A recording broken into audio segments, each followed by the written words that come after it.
Hey everybody, BrickLover18 here today with another episode of Ask Brick. Ask Brick is my Q&A show here on YouTube where you ask me questions down in the comments below using the hashtag AskBrick, and then every week I answer those questions here on video. We have lots of great questions to get into this week, so I'm not going to waste any more time explaining what Ask Brick is because you most likely already know, and let's just jump right into the questions. Starting off easy, we have a question from Blue Bear 2017. Ask Brick, do you ship your Bricklink store to the UK and Ireland? That's a great question. Yes, I do. My Bricklink store ships to every country in the world that Canada Post currently allows us to ship to. There are some restrictions in place because of COVID-19, but I do not believe the Ireland and the UK are any of those countries because I've shipped to them recently and everything went off without a hitch. If you're considering if we're shipping to you or not, just visit the Canada Post website to see if your country's on the restricted list or not, but most likely it's probably not if you can get mail from other countries as well. But that's a great plug for my Bricklink store. I just added a bunch of new parts and I've got even more to add very soon, so check it out at bricklink.bricklover18.com. The next question is from Tom Peters. Ask Brick, does collecting Lego sometimes feel like a drag? Does it feel senseless? I mean, sometimes myself, after buying and building a set, I start to wonder if Lego collecting makes sense. Is it worth it, and do you ever have those types of moments? I'm trying to think, but honestly, I really don't feel like Lego collecting is a drag. I think then it would start to become a problem. I know for me, the biggest thing that I hate about myself being like a Lego collector and a Lego YouTuber is sometimes I buy sets that I never would have bought if I didn't make like YouTube videos.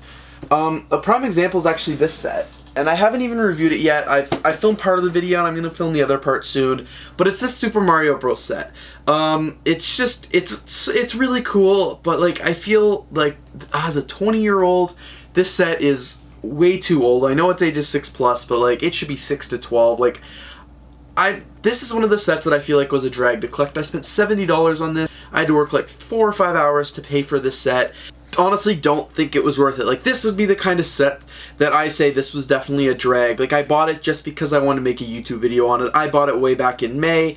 It is now the October. It came out months ago. I haven't made the video yet, so the whole purpose of me wanting to make a video to share it with the world doesn't even make sense anymore because most people probably have already seen it. But in that sense, I feel like Lego collecting can sometimes be a drag. I also hate when I'm always trying to get the latest and greatest set. Sometimes sets come out and I just know I don't need that set, but I'm a Lego collector, so I want to collect as much as I can. I want to have a very extensive collection, so I think that sometimes also feels like a drag. But for the most part, I really enjoy collecting Lego. I really try to only buy sets that I'm actually interested in. I don't think working at the Lego store really helped me in the sense that last year I bought everything and anything that I wanted because I could get it for a very steep discount, and I think that has been hard to adjust back to this year, that being a Lego collector is not buying every single set that comes out onto the market, but it's buying what I really care about, the sets that I really like. And I've learned that this year and had to practice some self-discipline actually, because I'm not able to just buy every single set in the world because I like it, because it's a very steep discount. But honestly, I don't think collecting Lego sometimes feel like a drag, but in the sense that sometimes I buy sets I don't want because I do YouTube. That's kind of a drag. I'm much better at buying sets now because I actually want them and not just for the sake of it. And then I guess the final part that could seem like a drag is how much space Lego takes up. Like, this is not a drag, but I'm so passionate about the hobby. I know I'm gonna want to collect Lego into my adulthood. I know, like, I love Lego. But where am I gonna store this Lego? And I think about like my future plans. I want to stay in Toronto, but like, you know, I can't have a huge Lego collection if I want to stay in downtown Toronto. I can't be in my house because right now it's in a studio. I'd love to get it back under the same roof as my house. Like, that would be a dream. I don't love having to commute 20 minutes to visit my Lego collection. I would love to just be able to pop into the room here and there. So I want to get it back under my roof. I want to, like, when I grow up, I want to have a house. I want to have a Lego collection. But like, I just know when I'm going to be looking for a house in 5 years from now, 10 years from now, with my wife, we're going to be house shopping, and in my mind, her mind's going to be like, where are the kids going to go, like, blah, blah, blah. My mind's going to be like, okay, now where's my Lego collection going to go?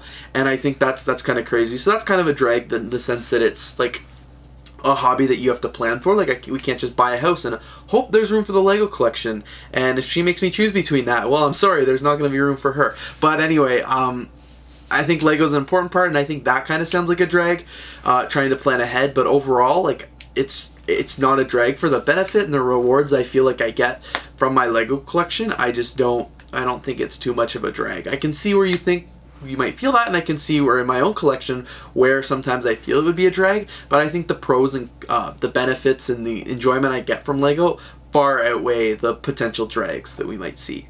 So I actually just went and got a special guest for this next question. It is actually from Apprentice Builds. Have you ever dropped a Lego set? I've been a Lego collector since 2008, so that's been over 12 years, so it is very fair to say that I've dropped my fair share of Lego sets. When you say have you dropped a Lego set, two big stories come to mind. So one's actually from the 2008 Lego City Police Station that's over on my bookshelf nicely, and it's all set up with many police cars and stuff around it, so I'm not bringing it over here. I'd probably drop it. But also with this, I think it's a 2010 Lego Coast Guard helicopter. It's pretty old, no stickers, lots of dust and stuff on it, but it's a pretty cool set. So the first story, I guess, would be the 2008 Lego City Police Station. When I got it in 2008, I built it for Christmas, my parents were like, oh, my grandma especially was like, you should get a wooden board to put under that so you can not lose it and stuff. And I'm like, I'm not putting a wooden board under it because like I want to build on it, I want to play on it, and then I don't want it to be on level with the floor. Whatever, didn't put a wooden board under it. A couple weeks later when it's still, like, you know, when your parents are like, okay, it's January now, clean up the living room from all your Christmas presents. I was bringing this to my room and I picked up the Lego City Police Station. I got to the hallway and it just dropped and it shattered into 5 million pieces. Like, well, more like 900 pieces because that's how many pieces are in the set. But it made such a mess and I was really upset because I'd spent so long building it Christmas Day and then I just destroyed it. I remember my dad was like, oh yes, this is awesome, because he then got to go. He helped me pick up all the pieces. My mom was at home. I remember this vividly. I have a great memory. My sister, who doesn't even build Lego, we cleared off the kitchen table, we put all the pieces back on it, and then together we all rebuilt the police station. We rebuilt it into perfect working order, which was actually a lot of fun. It's a very fond memory I have. You know, back in early 2009, I dropped that police station, I think probably 3 more times since then. I rebuilt it several times because that was my favorite set. I always tore it apart. Now I have like 4 of them, but that was like a very vivid memory I have of dropping a Lego set. Because it made such a mess, but then we had so much fun rebuilding it and, you know, getting everything back together. And then another memory dropping a Lego set, and that's why I brought this guy over here. I got this in maybe 2010 or something like that. I got it for Easter, and I built it on Easter morning, and I thought it's still like a really cool set. It's a neat helicopter. It comes with the Coast Guard. It's got a wedge, which is really cool too. But I remember on Easter, I brought it to my grandparents' house to play with when we had our Easter dinner. We were leaving their house in their garage on their cement floor, and I was carrying it and smashed. Dropped it the same day. We had to clean it up. You know, we had to be very careful trying to get all the pieces because we didn't want anyone to run over any. But it made a mess. I came home that night. I had to rebuild it. Luckily, it didn't take nearly as long as like the police station did. But that was still a very funny memory of my parents telling me I shouldn't bring a Lego set to somebody else's house, but me not listening and wanting to bring it anyway, and then dropping it and making a really big mess. And then I remember this one in particular several other times throughout the years. This set got dropped when I was playing, you know, in my Lego City. I had to rebuild it many times. But those are 2 big sets that I remember that were dropped several different times. And of course, I've dropped many other sets, mocks. I've never dropped the modular building, thank God, knock on wood. But just dropping Lego is part of the game when you've been collecting it for 12 years. Lego Joe ask Brick, how many Lego sets have you built? This is actually a really good question, and I have no idea how many Lego sets I built. I did check on Brickset, and I have over 1,000 Lego sets in my collection, so I'm guessing that at this point I have built over 1,000 Lego sets. But it's really hard to say. Some are big sets, like modular buildings. Some are smaller sets, or like medium sets like this. Others are very small sets like polybags. So I would say I probably built over 1,000 Lego sets by now. But I have absolutely no idea how, like, the exact number. I wish that would be something that I could keep tally of or something like that. But because I have over 1,000 Lego sets in my collection, and most of them were built by me, I had a couple built by, like, friends and family who were really wanting to build Lego sets, my dad. But for the most part, I did build most of the sets, so I'm assuming well over 1,000. Just Build It said, ask Brick, will you ever do a live stream? That's a really great question, and I actually do want to do live streams. I think that would be something really fun to do. I know when I first came to my studio, I'm like, I'm going to have live streams, I'm going to do this all regularly because I have a studio space now. And then I moved here and I didn't have internet for the first few months, so that didn't really happen. And then since then, I just come here at like really sporadic times. Like right now, I'm filming this on my lunch break at 12:20. It's going to air a little bit later today, actually, so I got to get this video filmed and edited and uploaded.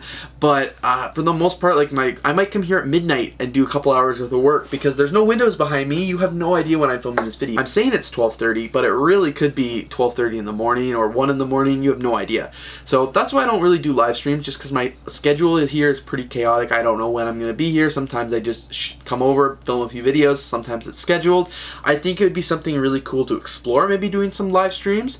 If you have any ideas of any live streams or anything like that I could do, please let me know, because I'd be open to the idea. I'm fully set up to be able to do it. You know, I've got a computer, and I believe I can connect this camera still to this laptop here to do a webcam. So it could be a really fun idea. Maybe I'll do an episode of Ask Brick Live one of these days.